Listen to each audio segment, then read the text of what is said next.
മുഹമ്മദ് മുസ്തഫ സല്ലല്ലാഹു അലൈഹി വസല്ലമ തങ്ങൾ കൊണ്ടുവന്ന ഏതെങ്കിലും ഒരു കാര്യത്തെ കളവാക്കുന്നവൻ അഹ്ലുസുന്നക്ക് പുറത്താണ്.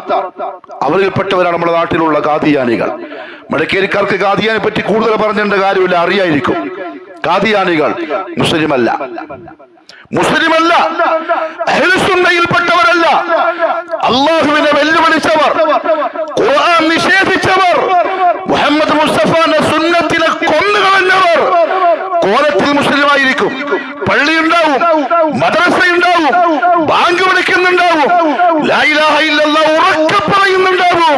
എങ്കിലും ഫഹും കുഫാറുൻ കസ്സാബ്, കള്ളന്മാരും കാഫിറുകളുമാണ്, അഹ്ലുസുന്നയിൽപ്പെട്ടവരല്ല.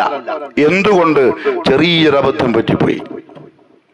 അവർക്ക് തൗഹീദിൽ പ്രശ്നമില്ല. ലാ ഇലാഹ ഇല്ലല്ലാഹ് അംഗീകരിക്കുന്നുണ്ടാവും, ചിലപ്പോ 5 നേരം നിസ്കരിക്കുന്നുണ്ടാവും, ചിലപ്പോ 5 വഖ്തിൽ അല്ലാഹു അക്ബർ അല്ലാഹു അക്ബർ മടക്കേരി മുഴുവനും കേൾക്കുന്ന ശബ്ദത്തിൽ ബാങ്കും വിളിക്കുന്നുണ്ടാവും. എവിടെയാ പറ്റിയെന്നറിയോ? മുഹമ്മദുർ റസൂലുള്ളാഹി സ്വല്ലല്ലാഹു അലൈഹി വസല്ലമയുടെ ഖത്മുൻ നുബുവ വിശ്വസിക്കുന്നതിൽ പാളിപ്പോയി. محمد رسول الله ما كان محمد أبا أحد من رجالكم ولكن رسول الله وخاتم النبيين. ظالمان അള്ളാന്റെ റസൂൽ സല്ലല്ലാഹു അലൈഹി വസല്ലം അള്ളാന്റെ റസൂലാണ്, അവസാനത്തെ നബിയും കൂടിയാണ് എന്ന് പറഞ്ഞാൽ ലാ നബിയ ബഅദഹ്, തങ്ങൾക്ക് ശേഷം ഇനി ഒരു നബി വരാനില്ല, വരികയുമില്ല. ഇനി ആരെങ്കിലും അങ്ങനെ വന്നാലോ അവൻ കള്ളനാണ്. അവൻ ചെയ്ത ഒന്നാമത്തെ തെറ്റ് അള്ളാഹുവിന്റെ മേൽ കളവ് കെട്ടിച്ചമച്ചു. എന്താ കളവ്? അല്ലാഹു പറയുന്നു മുഹമ്മദ് സല്ലല്ലാഹു അലൈഹി വസല്ലം അവസാനത്തെ നബിയാണ്. ഇവര് പറയുന്നു അല്ല, മിർസാ ഗുലാം അഹ്മദ് ഖാദിയാനി പ്രവാചകനാണ് എന്ന്. ഫമൻ അദ്ലമു മിമ്മൻ ഇഫ്തറാ അലല്ലാഹി കദിബ, അള്ളാഹുവിന്റെ മേൽ കളവ് കെട്ടിച്ചമച്ചു പറയുന്നതിനേക്കാളും ഏറ്റവും വലിയ വാലിമാരുണ്ട്, പിഴച്ചവനാരുണ്ട്. ആ ഒറ്റ വാദത്തിൽ ഇസ്ലാം ഒന്ന് ഔട്ടായി. പിന്നെ മുസ്ലിം അല്ല. താടിയുണ്ടാവും, നിസ്കാരച്ചാരമുണ്ടാവും, തൊപ്പിയുണ്ടാവും, ബിരിയാണിന്റെ മുകളിൽ കണങ്കാലിന്റെ മുകളിൽ വരെ ഉണ്ടാവും വസ്ത്രം. മുസ്ലിം മുസ്ലിമല്ല എങ്കിൽ ആ വിശ്വാസം വേറുന്ന പുതിയാപ്പിള നമ്മുടെ മക്കൾക്ക് പറ്റൂല. ആ വിശ്വാസം വേറുന്ന പെണ്ണ് നമ്മളെ മക്കൾക്ക് പറ്റൂല. എന്തുകൊണ്ട്? ഇസ്ലാം ഒന്ന് ഔട്ടാണ്.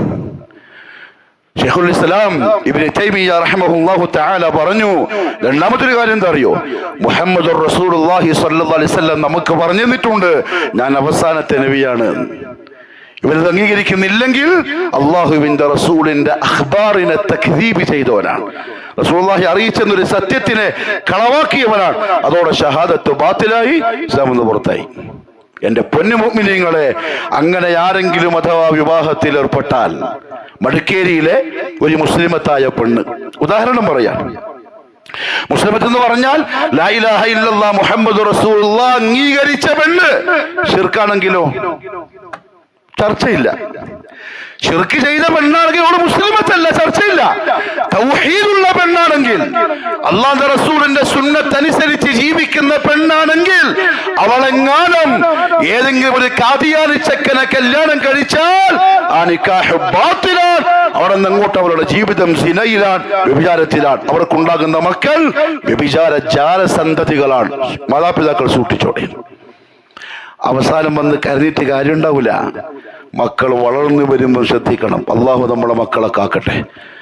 പ്രേമിക്കാനും ലവ് ചെയ്യാനും ലവ് പഠിപ്പിക്കാനും പ്രേരിപ്പിക്കാനും ആളുകളുണ്ടാവും. ചിലപ്പോ ഇന്നത്തെ ദുനിയാവിൽ മക്കൾക്ക് ലോ അഫെയർ ഉണ്ടെങ്കിൽ അതൊരു ഇസ്സത്തായി കാണുന്ന മനുഷ്യന്മാരുണ്ടാവും. അതൊക്കെ വളം വെച്ചു കൊടുക്കുന്ന ഒരു ബോധമില്ലാത്ത മാതാപിതാക്കൾ ഉണ്ടാവും. ഇന്ന് ഒരു പക്ഷേ നിങ്ങൾ ചിരിക്കും, ഒരു പക്ഷേ ഇന്ന് വല്ലാണ്ട് സുഖിക്കും. അധികം വൈകാതെ ഒരു ദിവസം വരാറുണ്ട്, കണ്ണീരിന് പകരം ചോരത്തുള്ളി കൊണ്ട് കരയേണ്ടി വരും. അള്ളാഹു കാക്കട്ടെ. ആ വിവാഹം ബാത്തിലാണ്. അങ്ങനത്തെ മംഗളത്തിന് വിളിച്ചാലോ? പോയിക്കൂടാ. എന്തുകൊണ്ട് പോയിക്കൂടാ? അസ്ലിയായ കാഫറിന്റെ മംഗളത്തിന് പോവാ. അവർ തരുന്ന ഭക്ഷണവും കഴിക്കാം, നജസില്ലെന്ന് ഉറപ്പ് വരുത്തിയാൽ മതി. അല്ലെങ്കിൽ പന്നിയോ മറ്റോ അല്ല, ശവത്തിന്റെ ഇറച്ചിയല്ലെന്ന് ഉറപ്പ് വരുത്തിയാൽ മതി. അത് ഇവന്റെ മംഗളത്തിന് പോയിക്കൂടാ. കാരണം എന്താ അറിയോ? ബഹിഷ്കരണം ആവശ്യമാണ്. എന്തുകൊണ്ട്? മറ്റുള്ളവന്റെ കണ്ണിൽ ഇവൻ മുസ്ലിമാണ്. ആരാം പുറത്തുനിന്ന് നോക്കുമ്പോൾ രണ്ട് മുസ്ലിമുകൾ തമ്മിൽ കല്യാണം. പക്ഷെ നമുക്ക് സത്യം അറിയാം. നമുക്ക് സത്യം അറിയുന്നതിനോടൊപ്പം മുഹമ്മദ് മുസ്തഫാന്റെ റസൂലുള്ളാഹി പഠിപ്പിച്ച ഒരു ഇബാദത്തിനെ ഇത്ര മോശമായിട്ട് അവതരിപ്പിക്കുമ്പോൾ നമ്മളൊരു പങ്കാളിയായാൽ മറ്റുള്ളവനെയാ ഇവൻ പോയിട്ടുണ്ടോ എന്നാ പിന്നെ കുഴപ്പമില്ല എന്ന് തോന്നിപ്പോവും. ആ വാതിലടക്കണം. ഇത് എന്തപ്പോ ഇവരൊന്നും മംഗളത്തിന് വരാത്തത്, അതിന്ന കാരണം കൊണ്ടാണ് എന്ന് പറഞ്ഞു കൊടുക്കണം. അതുകൊണ്ട് ബഹിഷ്കരണം നിർബന്ധമാണ്. ആ നിക്കാഹ് ബാത്തിലാൻ ഹറാമാണ്. അള്ളാഹു മനസ്സിലാക്കാനുള്ള തൗഫീഖ് നസീബാക്കി തരട്ടെ. പുതിയാപ്പിള സെലക്ട് ചെയ്യുമ്പം റസൂലുള്ളാഹി സ്വല്ലല്ലാഹു അലൈഹി വസല്ലം തങ്ങൾ പറഞ്ഞു, രണ്ട് കാര്യം ശ്രദ്ധിച്ചോളണം. ഒന്ന്, ഇദാ ഖതബ ഇലൈക്കും മൻ തർദൗന ദീനഹു വഖുലുഖഹു, നിങ്ങളോട് നിങ്ങളുടെ മോളെ കെട്ടിച്ചേരാൻ വേണ്ടി ഒരു ചങ്ങായി വന്നിട്ട് ചോദിച്ചു, നിങ്ങളുടെ മോളെ എനിക്ക് ഭാര്യയാക്കി തരുമോ? അവന്റെ ദീനും അവന്റെ ഖുലുഖും, ഒന്നവന്റെ തൗഹീദ് ഓക്കെയാണെന്ന് ബോധ്യപ്പെട്ടു, രണ്ടവന്റെ അഖ്ലാഖ് സ്വഭാവശുദ്ധി. അതെങ്ങനെ അറിയാൻ പറ്റും? അന്വേഷിക്കണം. ഓന്റെ നാട്ടിൽ പോകണം, ഓന്റെ അയൽവാസിയോട് ചോദിക്കണം, ഓന്റെ നാട്ടുകാരോട് ചോദിക്കണം, അവിടുത്തെ ഖാദിയോട് ചോദിക്കണം. ആളെങ്ങനെ, സ്വഭാവം ഓക്കെയാണ്. നിങ്ങൾക്ക് ഇത് രണ്ടും ഉറപ്പായാൽ മോളെ കെട്ടിച്ചെടുത്തേക്കണം. അല്ലപ്പോ അവന് പൈസ ഇല്ല, പൈസ കൊടുക്കലും കൊടുക്കാണ്ടിരിക്കലും ഉടമസ്ഥന്റെ ജോലിയാണ്. പൈസ ഉള്ളവനായതുകൊണ്ട് പ്രത്യേകിച്ച് ഖൈർ ഉണ്ടാവാനില്ല, ഇല്ലാത്തവനായതുകൊണ്ട് പ്രത്യേകിച്ച് ഷർറ് ഉണ്ടാവാനില്ല. റിസ്ഖ് അള്ളാഹുവിന്റെ കൈമലാണ്. നിങ്ങൾ അങ്ങനെ കല്യാണം കഴിച്ചു കൊടുക്കുന്നില്ലെങ്കിൽ ഇല്ലാ തഫഅലൂഹു തകുൻ ഫിത്നത്തുൻ ഫിൽ അർളി വഫസാദുൻ അരീദ്, അത് വലിയ ഫിത്നക്കും ഫസാദിനും കാരണമാവും. ഇമാം നബവി റഹ്മഹുല്ലാഹു തആല പറഞ്ഞു, ആ വാക്കിന് അർത്ഥം എന്താണെന്നറിയോ? നിങ്ങൾ അങ്ങനെ പൈസയും പ്രൗഢിയും സൗന്ദര്യവും മാത്രം നോക്കിയിട്ട് പെൺകുട്ടികളെ കൊടുക്കാൻ നിന്നാൽ നിങ്ങളെ മക്കൾ വീട്ടിലിരിക്കും, അധികം മക്കളും വീട്ടിലിരിക്കും. പൈസക്കാർക്ക് മാത്രമേ കല്യാണം നടത്താൻ പറ്റുള്ളൂ, ബാക്കിയുള്ള വീട്ടിലാവും. മനുഷ്യന്റെ ശഹവത്തിനൊരു പരിധിയില്ലേ? ശഹവത്ത് പിടിച്ചു വെക്കുന്നതിന് പരിധിയില്ലേ? ഈ ആണും പെണ്ണും ചിലപ്പോൾ ഹറാമിലേക്ക് പോവാനുള്ള ചാൻസ് ഉണ്ട്. അത് വെറും ശാരീരിക ബന്ധം മാത്രമല്ല, കണ്ണുകൊണ്ടോ കാതുകൊണ്ടോ നാവ് കൊണ്ടോ എന്തുവാവാം. അള്ളാഹു കാക്കട്ടെ. ഹസനുൽ ബസ്രി റഹ്മത്തുള്ളാഹിയോട് ഒരാൾ വന്നിട്ട് ചോദിച്ചു, എന്റെ പെൺകുട്ടികളെ കല്യാണം ചോദിച്ചുകൊണ്ട് കുറെ ആൾക്കാർ വരുന്നുണ്ട്, എന്റെ മോളെ കെട്ടാൻ ആഗ്രഹം പഠിപ്പിച്ച് കുറെ ആൾക്കാർ വരുന്നുണ്ട്, ഞാൻ ആർക്കാ കെട്ടിച്ചു കൊടുക്കേണ്ടത്? അദ്ദേഹം പറഞ്ഞു, മടിക്കേരിയിലെ ചെറുപ്പക്കാരെ, നിങ്ങൾക്ക് ആ സ്വഭാവം ഉണ്ടോന്ന് നോക്കിക്കോളെ. ഉണ്ടെങ്കിൽ നല്ല പെൺമക്കളുടെ ഉപ്പമാര് അവരെ സെലക്ട് ചെയ്തോളി. ആ സ്വഭാവം ഉണ്ടെങ്കിൽ ഒന്ന്, നീ സെലക്ട് ചെയ്യുന്നത് മിമ്മൻ യത്തഖില്ലാഹ്, ജീവിതം തഖ്വയോടെയാണോ എന്ന് ശ്രദ്ധിക്കുക. ആ ചെറുപ്പക്കാരന്റെ തഖ്വ എന്ന് പറഞ്ഞാൽ ഇംതിസാലു അവാമിരില്ലാഹ് വജ്തിനാബു നവാഹി, അല്ലാഹ് പറഞ്ഞ പോലെ അല്ലാഹ് നിരോധിച്ച കാര്യങ്ങൾ ഒഴിവാക്കിക്കൊണ്ട് തഖ്വയുണ്ടെങ്കിൽ.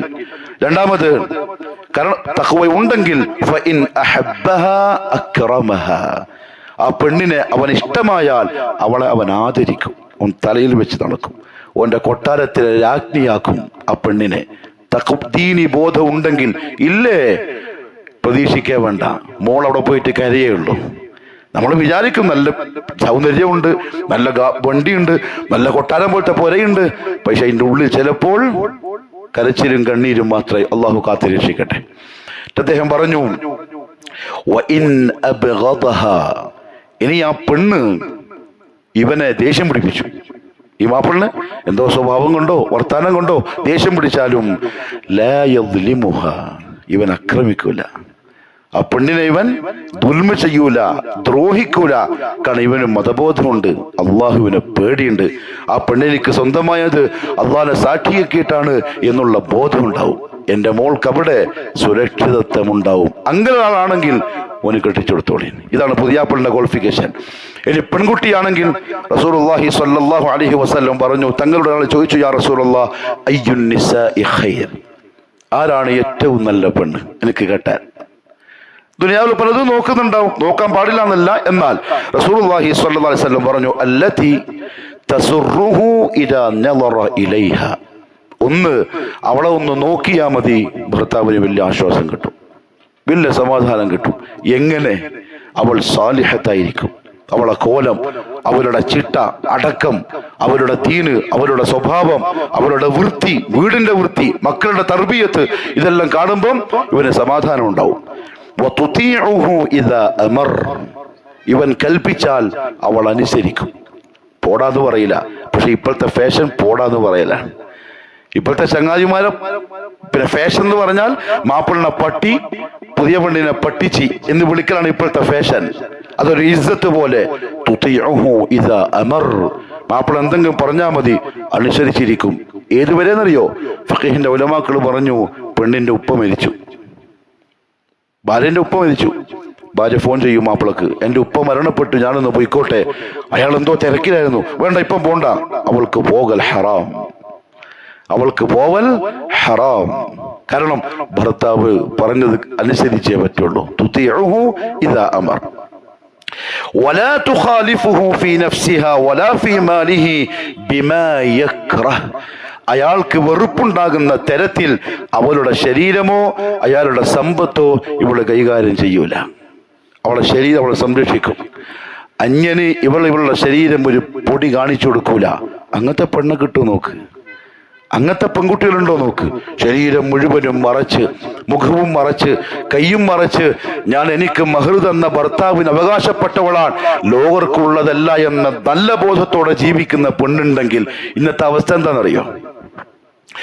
ഇന്നത്തെ മിമ്പറിന്റെ മുകളിൽ ഖുതുബ ചെയ്യുന്ന ഖതീബന്മാരുടെ അവസ്ഥ എന്താണെന്നറിയോ? ശരീരമാസകലം മറച്ച്, മുഖവും മറച്ച് ജീവിക്കുന്ന ചാരിത്രബോധമുള്ള പരിശുദ്ധയെ പോലെയുള്ള പെണ്ണിനെ പൂട്ടും കുട്ടിക്ക് തുണിയിട്ടിയ പോലെ എന്ന് പറഞ്ഞ് പരിഹസിക്കുന്ന ഇമാമുകൾ. പുതിയ കാലത്ത് ജീവിക്കുമ്പോ അങ്ങനെ ചിന്തിക്കണ്ടേ എന്നീ മിമ്പറിന്റെ മുകളിൽ പ്രസംഗിക്കുന്ന ഖതീബുമാർ ഇന്നത്തെ കോല. പിന്നെ എങ്ങനെ സാധാരണക്കാരൻ നന്നാവുക? ഏറ്റവും നല്ല പെണ്ണ്, എന്റെ ഭർത്താവ് അനുഭവിക്കേണ്ട എന്റെ ശരീരം അന്യന്റെ കാഴ്ചക്ക് പോലും കൊടുക്കാൻ പറ്റൂല എന്ന് വാശി പിടിക്കുന്നോളാണ്. അങ്ങനെ പർദ്ദയിട്ട് പുറത്തു പോകുമ്പോൾ പർദ്ദ, വീടി പോകുമ്പോൾ പർദ്ദ, മുഖം മറക്കുന്നു.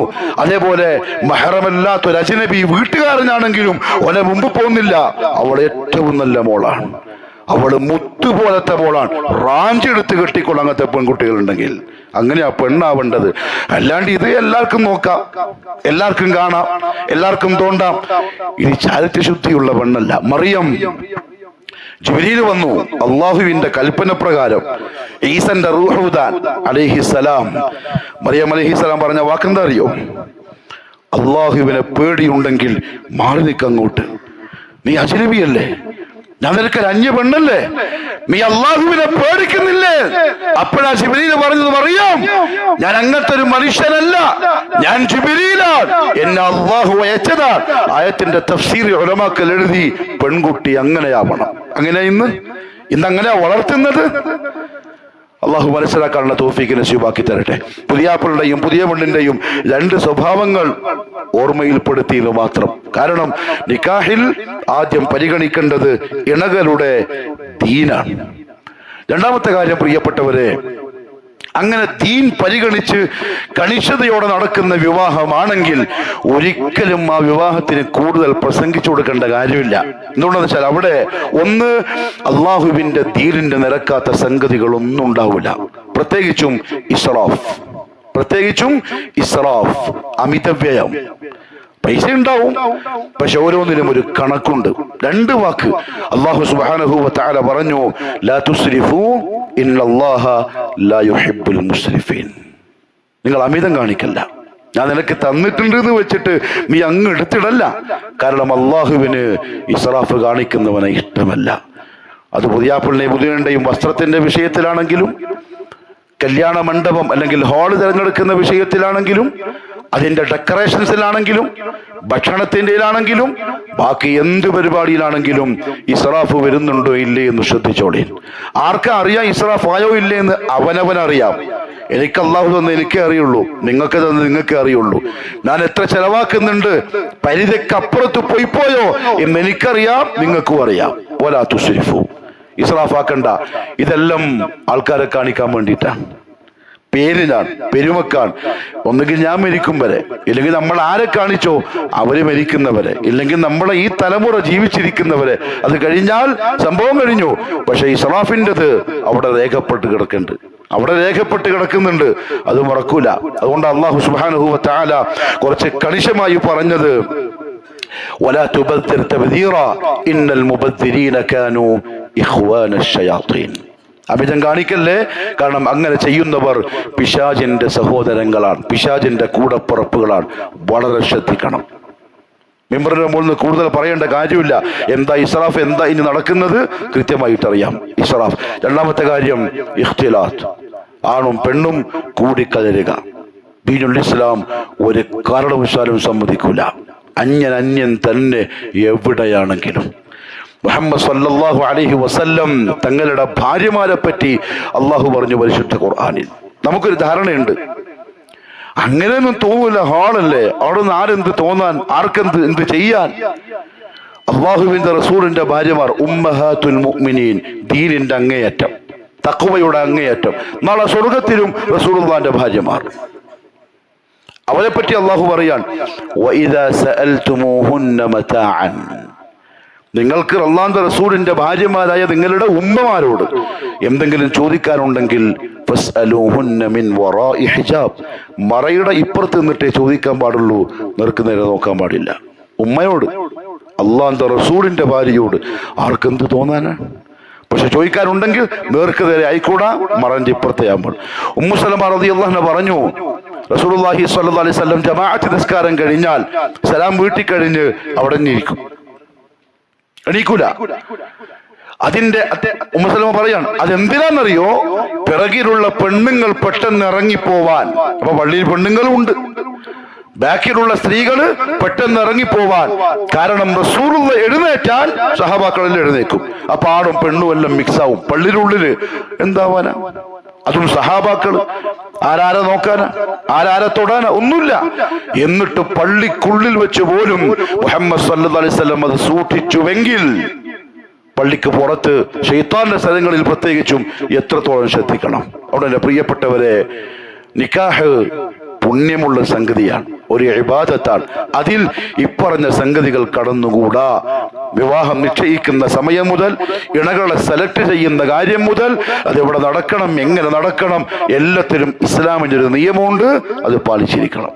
മുഹമ്മദ് സല്ലല്ലാഹു അലൈഹി വസല്ലമ തങ്ങൾ പറഞ്ഞു, ഏറ്റവും ബർക്കത്തുള്ള നിക്കാഹ്, ഏറ്റവും ബറക്കത്തുള്ള നിക്കാഹ്, ഏറ്റവും ചെലവ് ചുരുങ്ങിയ നിക്കാഹ് ഏതാണോ ആ നിക്കാഹാണ്. എന്നാൽ ആളുകളെ കൊണ്ട് ഏറ്റവും നല്ല പറയിപ്പിക്കാൻ ഏറ്റവും ചെലവാക്കിയ നിക്കാഹ്, അതിന്റെ ആവശ്യം നമുക്കില്ല. കാരണം ഞാനും നിങ്ങളും ഒക്കെ ഈ ദീനം കൊണ്ട് നാളെ ആഖിറത്തിലേക്ക് യാത്രയാവുന്നവരാണ്. അല്ലാഹു മനസ്സിലാക്കി അമൽ ചെയ്യാനുള്ള തൗഫീഖ് നസീബാക്കി തരട്ടെ. അഖൂലു ഖൗലി ഹാദാ വഅസ്തഗ്ഫിറുല്ലാഹൽ അദീം ലീ വലക്കും വലിജമീഇൽ മുഅ്മിനീന ഫസ്തഗ്ഫിറൂ ഇന്നഹു ഹുവൽ ഗഫൂറുർ റഹീം.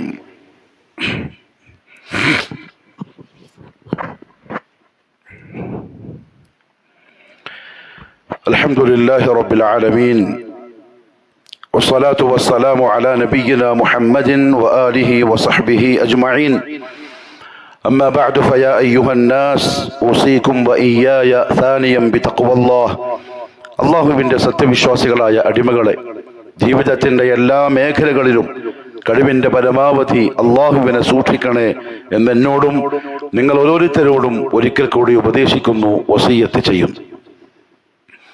അല്ലാഹു സുബ്ഹാനഹു വ തആല വളരെ പ്രധാനപ്പെട്ട ഒരു കാര്യം ശ്രദ്ധയിൽപ്പെടുത്തുക. അവന്റെ പരിശുദ്ധമായ ഖുർആനിലും റസൂലുള്ളാഹി സ്വല്ലല്ലാഹു അലൈഹി വസല്ലമ തങ്ങളും ആവർത്തിച്ചു പറഞ്ഞൊരു സംഗതിയുണ്ട്. ആഖിറത്തിലേക്ക് ഒരുപാട് ഉണ്ടാക്കിക്കൂടെ? ദുനിയാവ് എന്തായാലും നിങ്ങൾ ഉണ്ടാക്കും, അത് പറയേണ്ട കാര്യമൊന്നുമില്ല. പ്രായമാവുമ്പം, ബോധം വരുമ്പം അതിന്റെ ബാക്കിൽ ഓടാൻ തുടങ്ങും, തെറ്റുമല്ല. അള്ളാഹു പറഞ്ഞതാണ്. നമ്മൾ സാധാരണ ദുനിയാവിൽ ഉണ്ടാക്കുന്നതിന്റെ കണക്കെടുക്കും. ചില ആളുകളെ ഉപദേശിക്കും, ഇങ്ങനെ ജീവിച്ചാൽ മതിയോ, എന്തെങ്കിലും ഉണ്ടാക്കി വെക്കണ്ടേ, വല്ല ബോധമുണ്ടോ, കിട്ടുന്നൊക്കെ അങ്ങനെ ചെലവാക്കി കളയലാണോ? അങ്ങനെ ദുനിയാവിന്റെ കാര്യത്തിൽ വലിയ ഫിക്റുണ്ട്, വലിയ ചർച്ചയുണ്ട്, വലിയ ഉപദേശങ്ങളുണ്ട്. ആഖിറത്തിന്റെ കാര്യത്തിൽ അതുണ്ടോ ഇല്ലേ എന്നുള്ളത് സ്വയം ഒന്ന് ആലോചിക്കണം. കാരണം ദുനിയാവിൽ അത് ഉണ്ടായാലും ഇല്ലെങ്കിലും ജീവിതം അങ്ങ് കഴിഞ്ഞു പോകും, അതുറപ്പാണ്. അള്ളാഹു ഖദറാക്കിയ മുഖദ്ദറായ റിസ്ക് കിട്ടുക തന്നെ ചെയ്യും. ആഖിറം അധ്വാനിച്ചുണ്ടാക്കേണ്ടതാണ്. വലൈസ ലിൽ ഇൻസാനി ഇല്ലാ മാ സഅ. ദുനിയാവിൽ എന്താണോ അധ്വാനിച്ചുണ്ടാക്കിയത് അത് മാത്രമേ ആഖിറത്തിൽ കാണുള്ളൂ. ആരുടേതും വേറെ ആർക്കും ഉപകാരപ്പെടൂല. എന്റെ ഉപ്പ ഉണ്ട്, ഉമ്മാക്കുണ്ട്, ഇല്ല. ഒരാളുടേത് പേറേണ്ടിയും വരൂല. അപ്പന എന്താണോ ചെയ്തത് അതുണ്ടാവും. അതുകൊണ്ട് നന്മയുടെ വഴി മുന്നിലെത്തിയാൽ ഏറ്റവും ആദ്യം ഞാൻ എന്ന തരത്തിൽ മത്സരബുദ്ധിയോടെ പരിശ്രമിക്കണം. അല്ലാഹു എനിക്കും നിങ്ങൾക്കും തൗഫീഖ് തരട്ടെ. ആരെപ്പോലെ എന്നറിയോ? ഉക്കാശയെ പോലെ റളിയല്ലാഹു അൻഹു. ഉക്കാശയെ പോലെ ഒരു ദിവസം മദീന പള്ളിയിൽ നിന്ന് അല്ലാഹുവിന്റെ റസൂൽ പ്രസംഗിക്കുകയാണ്. ആ കൂട്ടത്തിലാ പറഞ്ഞത്, എന്റെ ഉമ്മത്തിൽ 70,000 പേരുണ്ട്, അവർക്ക് നാളെ ഹിസാബില്ല, വേറെ തടസ്സങ്ങളൊന്നുമില്ല. Green channel.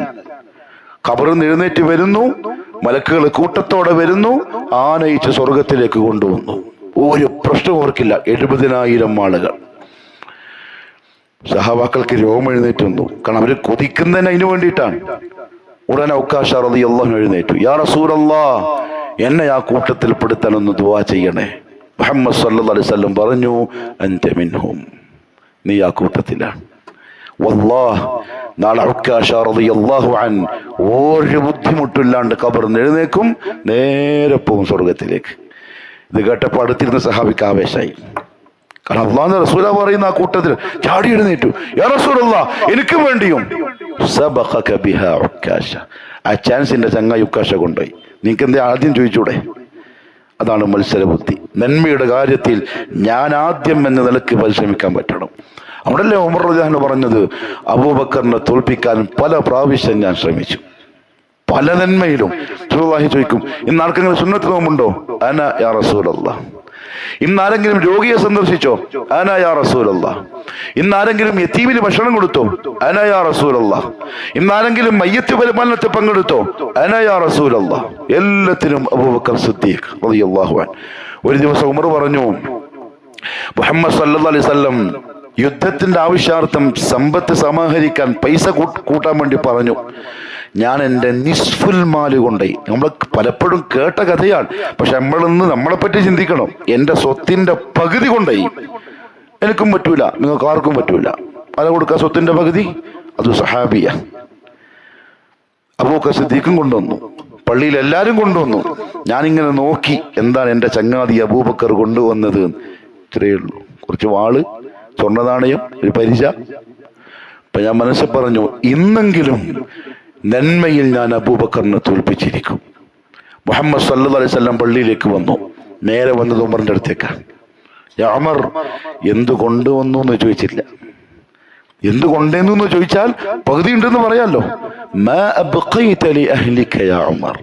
ഉമറേ, കുടുംബത്തിന് എന്താ ബാക്കി വെച്ചത്? യാ റസൂലല്ലാഹ്, നിസ്ഫ മാലി, എന്റെ സ്വത്തിന്റെ പകുതി ബാക്കി വെച്ചു, പകുതി ഞാൻ കൊണ്ടുവന്നിട്ടുണ്ട്. നല്ലത്. റസൂലുള്ളാഹി ദുആ ചെയ്തു. പിന്നെ ചെന്ന് അബൂബക്കർ സിദ്ദീഖ്. കാരണം അബൂബക്കറിനെ ആർക്കറിയാം? അല്ലാഹുവിന്റെ റസൂലിനെ അറിയാം. മാ അബ്ഖൈത ലി അഹ്ലിക യാ അബൂബക്കർ. അബൂബക്കർ, നീ എന്താ നിന്റെ കുടുംബത്തിന് വെച്ചത്? അബ്ഖൈതുല്ലാഹ വറസൂലഹ. അല്ലാഹുവിനെയും അല്ലാഹുവിന്റെ റസൂലിനെയും. യാ റസൂലല്ലാഹ്, ഉള്ളത് മൊത്തം ഞാൻ കൊണ്ടുവന്നിട്ടുണ്ട്, എടുത്തോളി. നമ്മൾ പറഞ്ഞു, കഴിയില്ല. നന്മയിൽ അബൂബക്കറിനെ തോൽപ്പിക്കാൻ കഴിയില്ല. അതുകൊണ്ട് തന്നെ നാളെ അള്ളാഹുവിന്റെ കോടതിയിൽ മുഹമ്മദ് സല്ലല്ലാഹു അലൈഹി വസല്ലം സ്വർഗത്തിന്റെ വാതിൽ മുട്ടി തുറന്നു. റസൂലുള്ളാഹി ആദ്യം പോയി, പിന്നെ ആദം, പിന്നെ അങ്ങോട്ട് പോയി, ഉലുൽ അസ്മ പോയി, ഈസ നബിയും പോയി കഴിഞ്ഞ് ഏറ്റവും ആദ്യം പോവുക അബൂബക്കർ സിദ്ദീഖ് റളിയല്ലാഹു അൻഹു. ഒരാൾക്കും ആ ചാൻസ് കിട്ടൂല. അതെന്തുകൊണ്ടറിയോ? നന്മയിൽ മത്സര ബുദ്ധി ഉള്ളതുകൊണ്ടാണ്. അവിടെ എൻ്റെ പ്രിയപ്പെട്ടവർ പ്രസംഗിക്കുന്നത് ഞാനടക്കം അങ്ങനെയാവണം. മടിക്കേരിക്കാരായ നിങ്ങൾ അൽഹംദുലില്ലാ പല സന്ദർഭങ്ങളിലും അത് കാഴ്ചവെച്ചിട്ടുണ്ട്. അത് നമുക്ക് കാണിച്ചു തന്നിട്ടുണ്ട്. പലപ്പോഴും വ്യക്തിപരമായിട്ടാണെങ്കിലും ചില ആളുകളുടെ പ്രശ്നമാണെങ്കിലും ഒക്കെ ഇപ്പോഴും ഒരു ചാൻസ് നിങ്ങളുടെ മുമ്പിലുണ്ട്. ബാംഗ്ലൂരിൽ നിന്ന് കുറച്ച് ചെറുപ്പക്കാർ വന്നിട്ടുണ്ട്. അവിടെ KR നഗറിൽ ഒരു പള്ളി പണിയാൻ ഏകദേശം 70-ലധികം ലക്ഷം കൊടുത്ത ഒരു സ്ഥലം വാങ്ങിക്കഴിഞ്ഞു. അവർ രാവിലെ പറയുന്നത് കേട്ടപ്പോൾ മനസ്സിന് വല്ലാത്തൊരു സന്തോഷം തോന്നി. അവരവരുടെ ഭാര്യമാരുടെയും മറ്റും സ്വർണ്ണമൊക്കെ വിറ്റിട്ട് അവർ സ്ഥലം വാങ്ങി. അള്ളാഹു കബൂലാക്കട്ടെ. നാളെ സ്വർഗത്തിൽ വലിയൊരു വീട് അള്ളാഹു കൊടുക്കാൻ അതിനെ കാരണമാക്കട്ടെ. കാരണം സ്വർണ്ണം ഇന്നോ നാളെയോ പോവും. പക്ഷെ ആ പെൺകുട്ടികളും ആ ഭാര്യമാരും സഹോദരിമാരും ചെയ്തത് വലിയ ബുദ്ധിയാണ്. കാരണം ഇന്നോ നാളെയോ പോകേണ്ട സാധനമാണ്. പക്ഷെ ഒരിക്കലും പോവാത്ത ബാങ്കിൽ അവരങ്ങ് കൊടുത്തു. ഇനി ഇലാ യൗമിൽ ഖിയാമ ആ പള്ളിയിൽ ഒരുത്തം വന്നൊരു നെറ്റിത്തടം വെച്ച് സുജൂദ് ചെയ്താൽ ഒരു കുറവുമില്ലാണ്ട് ആ പെണ്ണിന്റെ ഖബറിലേക്ക് അങ്ങ് പോകും. ഖിയാമത്ത് നാള് വരെ മതി. പലിശയായിട്ട് നാളെ അള്ളാഹു കിതാബ് കൊടുക്കും. അപ്പോഴാ ഓൻ കാണുക, വായിക്കുമ്പോൾ പറയും സൂറത്തുൽ ഹാഖയിൽ അള്ളാഹു പറഞ്ഞ വാക്കാണിത്. ഓടിവാ നോക്കി, എന്റെ കിതാബിൽ എന്തൊക്കെ നന്മകളാ നോക്ക്, ഇതൊന്നും ഞാൻ ചെയ്തല്ല. അപ്പോഴായിരിക്കും മലക്കുകൾ പറയാ, നീ അന്നൊന്ന് കൊടുത്തില്ലേ, അതിന്റെ പലിശക്ക് തന്നതാണ്. അള്ളാഹു കബൂൽ ചെയ്യട്ടെ. ഇനി അവർക്കൊരു 15 ലക്ഷം രൂപ വേണം പള്ളി പണിയാൻ, സ്ഥലമായി പള്ളി പണിയാൻ. അവർ സഹായം ചോദിച്ചു വന്നിട്ടുണ്ട്. അതന്നെ മുഅ്മിനീങ്ങളുടെ രീതി. മുവഹിദുകളുടെ മുമ്പിൽ കാര്യം വെക്കും. ഒരു മുസല്ലക്ക് 12,000 രൂപയാണ്. ഒരു മുസല്ലക്ക് 12,000 രൂപ. അതൊരു വലിയ പൈസ അല്ല ചിലർക്കെങ്കിലും. അതുകൊണ്ട് സാധിക്കുന്നവര് ഒരു മുസല്ല ഏറ്റെടുക്കുക. ഒരു മുസല്ല ഇപ്പൊ തന്നെ കൊടുക്കാനല്ല, പേരും നമ്പറും കൊടുത്തിട്ട് ഓഫർ ചെയ്യാം. എപ്പോഴാണോ കൈമ വരിക, ആദ്യം 5 കൊടുത്തു, പിന്നെ 5 കൊടുത്തു, പിന്നെ 2 കൊടുത്തു, ഖലാസ്. സാധിക്കും, ഉറപ്പാണ്. ശൈത്താൻ പറയും, അല്ലാഹു 12,000. അല്ലാഹു അശ്ശൈത്താനു യഇദുകുമുൽ ഫഖറ. അള്ളാഹു പറഞ്ഞ വാക്കാണ്. ശൈത്താൻ വന്നിട്ട് പറയും, ദാരിദ്ര്യം അല്ലാഹ് അടപ്പുണ്ടേ, ഇവിടെ കൊടുക്കണ്ടേ, ആവശ്യമില്ലേ എന്ന് പറഞ്ഞ് ശൈത്താൻ നിങ്ങളെ ദാരിദ്ര്യം പറഞ്ഞ് പേടിപ്പിക്കും. എങ്കിൽ അള്ളാഹുവോ നിങ്ങൾക്ക് പറഞ്ഞു തരുന്നത് സ്വർഗവും അതിന്റെ നിഅമത്തുകളുമാണ്. ഒരു മുസല്ലക്ക് 12,000 രൂപ, പകുതി 6,000 രൂപ. അത് കൊടുക്കാൻ കഴിയാത്ത ആൾക്കാരൊന്നും കുറവായിരിക്കും. പിന്നെ എത്രയാണോ കഴിയുക അതിനനുസരിച്ച് ചെയ്തോടെ. വന്നവരെ സന്തോഷിപ്പിച്ച് യാത്രയാക്കുക. കാരണം അല്ലാഹു സുബ്ഹാനഹു വ തആല അവന്റെ അടിമയെ സഹായിക്കുന്നിടത്തോളം അടിമയുടെ സഹായത്തിലുണ്ടാവും. ഒരു മുഅ്മിനിന്റെ മനസ്സിന് ആശ്വാസം നൽകുന്നതിനേക്കാളും വലിയ നന്മ വേറൊന്നില്ല. അതും ഒരു പള്ളിക്ക് വേണ്ടിയാകുമ്പോൾ തീർച്ച അള്ളാഹുവിന്റെ അടുക്കൽ വലിയ പുണ്യമാണ്. കഴിയും പോലെ ചെയ്തോളി. അള്ളാഹു എനിക്കും നിങ്ങൾക്കും നല്ല തൗഫീഖ് നസീബാക്കി തരട്ടെ. നന്മകളിൽ മുന്നേറാൻ ദുനിയാവിലും ആഖിറത്തിലും എല്ലാ ഖൈറിലും ബറക്കത്തിലും സംരക്ഷണത്തിലും ജീവിക്കാൻ അല്ലാഹു തൗഫീഖ് നസീബാക്കി തരട്ടെ. അലാ വ ഇന്നല്ലാഹ സുബ്ഹാനഹു വ തആല അമറനാ വ അമറകും ബിസ്സലാത്തി വസ്സലാമി അലാ നബി സല്ലല്ലാഹു അലൈഹി വസല്ലം ഫസല്ലു വസല്ലിമു. അല്ലാഹുമ്മ സ്വല്ലി അലാ മുഹമ്മദിൻ വഅലാ ആലി മുഹമ്മദിൻ കമാ സ്വല്ലൈത അലാ ഇബ്രാഹീം വഅലാ ആലി ഇബ്രാഹീം. അല്ലാഹുമ്മ ബാരിക് അലാ മുഹമ്മദിൻ വഅലാ ആലി മുഹമ്മദ് കമാ ബാറക്ത അലാ ഇബ്രാഹീം വഅലാ ആലി ഇബ്രാഹീം إنك حميد مجيد.